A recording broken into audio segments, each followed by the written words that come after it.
আসসালামু আলাইকুম। হিন্দু ভাই ও বোনেদেরকে জানাই নমস্কার। অন্যান্য ধর্মের জাতি ভাই ও বোনেদেরকে জানাই আদাব। আমি তান্ত্রিক বড়ুয়া।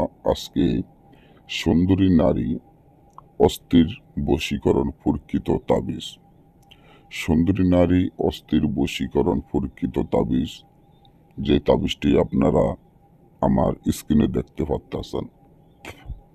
এই তাবিজের মাধ্যমে যদি আপনি কাউকে ভালোবাসেন, আর ভালোবাসার মানুষ যদি আপনাকে পাত্তা না দেয়, আর আপনি যদি ভালোবাসার মানুষের জন্য অস্থির দেওয়ানা হয়ে থাকেন, তাকে যদি নিজের প্রেমে পাগল করতে চান, তাহলে এই তাবিজটির মাধ্যমে সম্ভব যে আপনার ভালোবাসার মানুষ আপনার কাছে আসতে হবে, আপনাকে ভালোবাসতে হবে, আপনাকে ছাড়া এক মুহূর্ত সে থাকতে পারবে না এই তাবিজের মাধ্যমে। যেমন আপনি একজনকে ভালোবাসেন, সে আর আপনাকে পাত্তা দেয় না।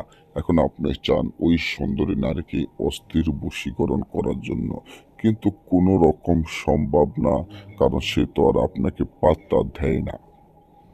আপনারা অনেক জায়গায় অনেক তান্ত্রিকের ধারে দৌড়িয়ে গিয়েছেন, অনেক তান্ত্রিকের থেকে কাজ করেছেন, কোনো রকমের কাজের সম্ভব বা কোনো রকমের কাজ হচ্ছে না, তা নিয়ে খুব হতাশা বা খুব টেনশনে পড়ে গেছেন। তার জন্য আজকে আমি যে তাবিজটি দিয়ে দিছি, আশা করি এই তাবিজের মাধ্যমে যাকে আপনি অস্থির বশীকরণ করতে চান, তার জন্য এই তাবিজটি খুবই পরীক্ষিত। তখন আপনারা কি করবেন? এই তাবিজটি করতে গেলে কিভাবে করা সম্ভব? যে কোনো বাঘের একটু রক্ত, আপনি যেভাবে হোক একটু বাঘের রক্ত জোগাড় করবেন ওই নারীর জন্য, এবং একটা মহিলা ভাগ থেকে সামান্য কিছু রক্ত আপনি যেভাবে হোক জোগাড় করে আনতে হবে।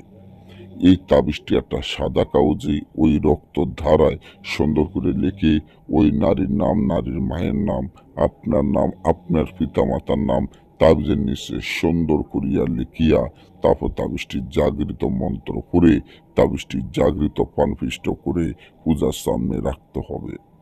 তারপর মা মুগিনীর সুনজর তাবিজে দিয়ে এই তাবিজটি আপনারা চিতায় গেড়ে দিবেন, সাথে সাথে কাজের রেজাল্ট পাবেন। না বুঝলে যোগাযোগ করবেন। ভালো থাকবেন।